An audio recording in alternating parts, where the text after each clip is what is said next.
결국 푸념하는 사람들이 원하는 것은 무엇입니까? 불쌍하게 여겨주는 것? 자기를 돌봐주는 것? 이겁니까? 여러분 스스로에게 한번 물어보십시오. 여러분 스스로가 정말 불쌍하게 여겨지고 싶은지 말이죠. 저는 그 질문에 대한 대답이 반드시 놓이기를 바랍니다.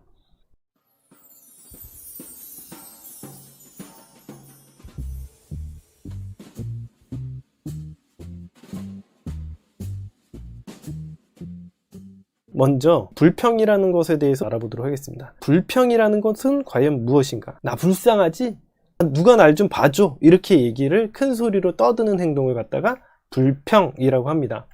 이렇게 스스로가 자신의 인생을 선택하지 못하고 불쌍한 자기의 모습을 봐달라고 하는 행동은 다른 사람들을 짜증나게만 만들 뿐입니다. 여러분들의 직장 동료, 친구들, 사랑하는 사람 상관없이 말이죠.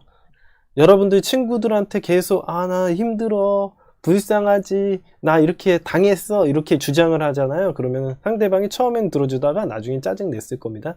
야 그냥 하지마, 포기해, 이런 식으로 얘기하는 겁니다. 대부분의 사람들이 이렇게 하죠. 여자분들 같은 경우에는 처음에 같이 욕해줘요. 야, 나도 그런 사람 만나봤는데 걔 쓰레기야, 걔 때문에 나도 개고생했어, 막 이렇게 하면서 서로 욕하고, 그런 식으로 막 야야 손절쳐, 어장치는 거야, 이렇게 나쁘게만 얘기를 합니다. 남자들 같은 경우에는 처음에는 잘해보라고요. 그런 일이 있었구나, 너 많이 힘들겠다, 잘해봐. 한 두 번, 세 번째부터는 걔네들이 짜증내요. 여러분들도 한 번씩 다 경험을 했던 얘기니까 이해가 되실 거라고 봅니다.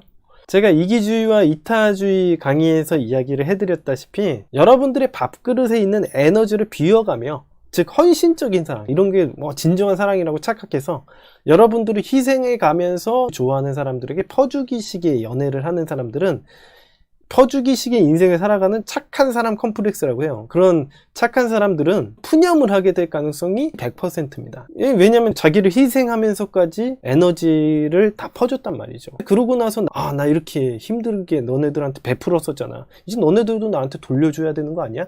이런 식으로 푸념을 하게 됩니다. 내가 이만큼 해줬으니까 너도 이만큼 해줘야 되는 거 아니야. 내가 너를 이만큼 사랑해서 노력했으니까 너도 나한테 사랑 내놔, 이렇게 얘기를 하는 거죠. 이게 바로 잘못된 이타주의예요. 지가 여유가 됐을 때 만나라 그랬지 누가 희생하면서 만나라 그랬어? 자기 앞가림도 못하면서 누가 만나라 그랬어? 내가 맨날 여자친구를 집에 데려다 주면은 여자친구가 좋아할 거라고 생각하고 맨날 쥐방울처럼 막 3시간, 4시간 되는 거리를 왔다 갔다 하면서 힘들다고, 투덜대면 여자친구가 알아줘야 된다고 생각했어요? 그런 식으로 생각하시면은 연애를 잘 못하시고 버림받게 되시는 겁니다.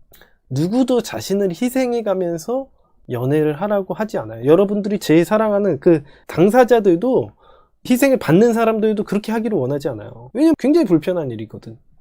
그런 행동 하지 말라고 합니다. 근데 이런 식의 진정한 사랑이라고 착각하는 사람들이 굉장히 많아요. 제가 이타주의, 이기주의 그 강의에서도 이야기해드렸다시피 이런 식으로 당연히 푸념을 하게 됩니다. 자기 에너지를 퍼주어가지고 바닥 날 때까지 걔네들에게 희생을 하거든요. 나중에 멘탈 터져가지고 매달리잖아요. 푸념하는 사람들은 스스로 동정받기를 원하거나 스스로 동정받을 자격이 있다고 생각을 합니다. 하지만 사람들은 짜증만 낼 뿐 그들을 동정하지 않죠. 이 사람이 동정을 하겠습니까? 누가 그렇게 하라 그랬냐고, 희생하면서까지 그렇게 만나라고 했냐고. 예를 들어서 제가 얼마 전에도 상담했던 내용 중에 어떤 남자가 여자친구를 사귀었는데 여자친구랑 정상적인 데이트는 안 해요. 여자친구가 뭐 좋아한다고 하면요, 그거 사주기 바빠요. 하지만 누가 자기를 희생해가면서 만나라 그랬어? 여자친구가 좋아할 것 같습니까? 절대 하지 말아야 되는 행동입니다. 결국 푸념하는 사람들이 원하는 것은 무엇입니까? 불쌍하게 여겨주는 것? 자기를 돌봐주는 것? 이겁니까? 여러분 스스로에게 한번 물어보십시오. 여러분 스스로가 정말 불쌍하게 여겨지고 싶은지 말이죠. 저는 그 질문에 대한 대답이 반드시 놓이기를 바랍니다. 여러분들의 인생을 선택할 수 있고 여러분들의 인생을 원하는 대로 살아가시는 길을 바라지, 희생해서 누군가에게 자기가 불쌍하게 여겨지고 착한 사람처럼만 여겨지는 걸 저는 원하지 않습니다. 이제부터 여러분들이 하고 싶은 일들을 선택해야 됩니다. 여러분들이 갖고 싶은 직업, 살고 싶은 집, 어울리고 싶은 사람, 내가 원하는 어떤 조건을 가지고 있는 남자, 여자를 구할 수 있어요. 그걸 만들기 위해서 제가 매일매일 강의를 해드리죠. 여러분들의 인생에서도 그래요. 어쩌면 여러분들이 직업이 요구하는 바를 맞추기 위해서, 여러분들이 승진을 하기 위해서, 더 많은 돈을 벌기 위해서 일주일에 80시간을 일해야 할 수도 있지만 그 일을 그만두고 여러분들이 원하는 연애를 하기 위해서 일주일에 40시간만 일하는 다른 직업을 찾을 수도 있는 겁니다. 여러분들의 선택이 달려 있는 거예요. 여러분들이 뭔가 원하는 일을 하기 위해서, 다른 어떤 추구하는 바를 하기 위해서 돈보다는 시간을 살 수도 있는 겁니다. 다만 여러분들이 승진을 하고 더 많은 돈을 벌기 위해서 일주일에 80시간씩 일하고자 했다면 절대 상사를 비난하거나 컴퓨터가 느리다고 주먹으로 한 대 친다거나 개인적인 시간이 없다고 불평하는 행동을 하지 마십시오. 여러분들의 목표 때문에 그 직업을 선택한 거고 여러분들이 원하는 시간을 보내고 있는 거기 때문에 말이죠. 아무도 여러분들에게 돈을 많이 벌라고 80시간씩 일하라고 대단한 사람이 돼야 된다라는 목표를 추구하라고 강요하지도 않고, 강요한다고 해서 여러분들이 그걸 실천에 옮기실 필요도 없습니다. 예를 들어서 이런 거예요. 연애 분야로 다시 넘어오자면, 여러분들이 외롭고 남자나 여자친구를 사귈 수 없을 것 같지만 사실 그런 사람일수록 주말에 나가서 모임에 나가거나 아니면 길거리 지나가는 여자들에게 말을 걸지도 않습니다. 그냥 계속 집구석에 처박혀 있으면서 난 불행해, 나는 못생겨가지고 아무 여자도 날 좋아하지 않을 거야, 아무도 나와 얘기하고 싶지 않을 거야, 나는 외톨이야, 불행해, 이런 얘기는 하기가 쉽죠. 왜 누가 못합니까? 난 불행해, 어떤 남자가 날 좋아하겠어, 아무 남자도 나와 얘기하고 싶지 않을 거야, 난 항상 버림받는 사람이야, 이렇게 말하기는 쉽죠. 하지만 실제로 집에 앉아서 외출하지 않고 모임에 나가지 않기로 선택한 것은 여러분 자신이죠.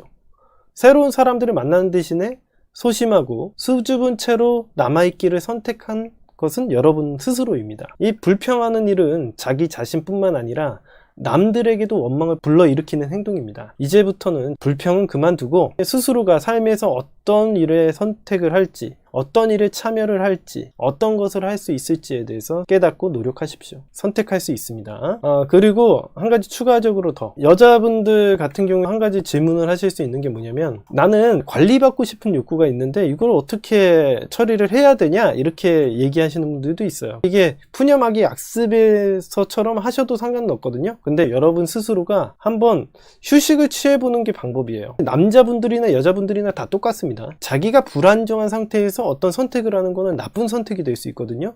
항상 이야기해드렸지만은 여러분들이 일단 휴식을 취하시고 자기가 온전한 상태로 만드시고 그 다음에 선택을 하세요. 꼭. 그래서 제가 항상 이야기해드리는 게 408화죠. 408화를 보시고 의존성 낮추는 법 강의를 보시고 일단 휴식을 취하시고 한 달 정도나 2달 정도 자기가 온전해졌다고 생각을 하고 완전히 불완전한 모습이나 불안도가 사라졌다고 생각하면은 자기가 어떤 인생을 선택해서 살 수 있을지 정하고 행동에 옮기시기만 하면 됩니다. 자기가 불안정한 상태에서 선택을 하는 건 후회를 할 수 있습니다. 제가 항상 여러분들에게 얘기를 해드리죠. 감정적으로 선택을 하게 되면 후회를 하게 된다고. 범인은 범죄 장소에 반드시 다시 나타나게 되는 것처럼 똑같습니다. 내가 감정적으로 행동을 하게 되면 후회하고 다시 돌아와서 잘못했다고 얘기할 가능성이 높고, 내가 한 선택에 대해서 신뢰를 못할 가능성이 높으니까 항상 감정을 가라앉히고 일단 휴식을 쭉 취하시다가 선택을 하시고 전략을 짜시기 바랍니다. 정 안 되시면 저의 도움을 받으시면 좋습니다. 제가 상담을 하는 사람이니까요.